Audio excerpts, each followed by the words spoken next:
Nga may ginaingon diya sa Biblia bitaw nga pangita pag una ang gingharian sa Ginoo, ang mga butang sa kalibutan igadugang ra kanimo.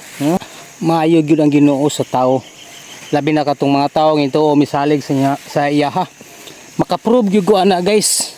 Sultihan ta mo, makaprove ko sa inyo hang sa kaayo sa Ginoo. Ngano man sa una manggod, sa una kana bitaw masaging, gabi, karlan, balanghoy, mauna among kuan usahay pamahaw, usahay paniudto, usahay panihapon. Pero karon kana sila amo na lang ng painit, matag alas 10 o alas 3, painit na lang na namo kay nanami bugas bitaw. Kinahanglan ang tong pagtuo sa Ginoo, kinasingkasing og atong pagsalig sa iya ha. Kay di nato mamalayan nga pag-abot day sa panahon na asay mga panalangin nga ihatag sa atua. Ingon ana guys ang pag kuan sa Ginoo, pag atong pag-alagad sa Ginoo. So na may ginaingon diya sa Biblia bitaw nga pangita pag una ang gingharian sa Ginoo, ang mga butang sa kalibutan igadugang ra kanimo. Ang tanang butang igadugang ra kanimo ba.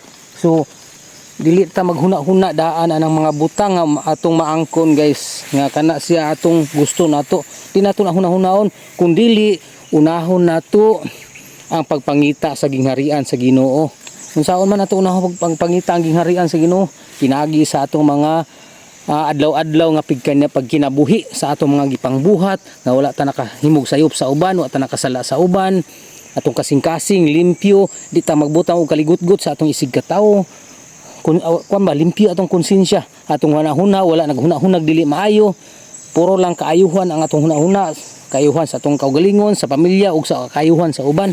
Di ta maghunahuna ng mga dili maayo, mga dautan. So ingon anaon lang pagpangita ang gingharian sa Ginoo guys. Ug sa atong pagsali ug pagtuo sa Ginoo, kinahanglan ubanan pud nato og lihok. Di man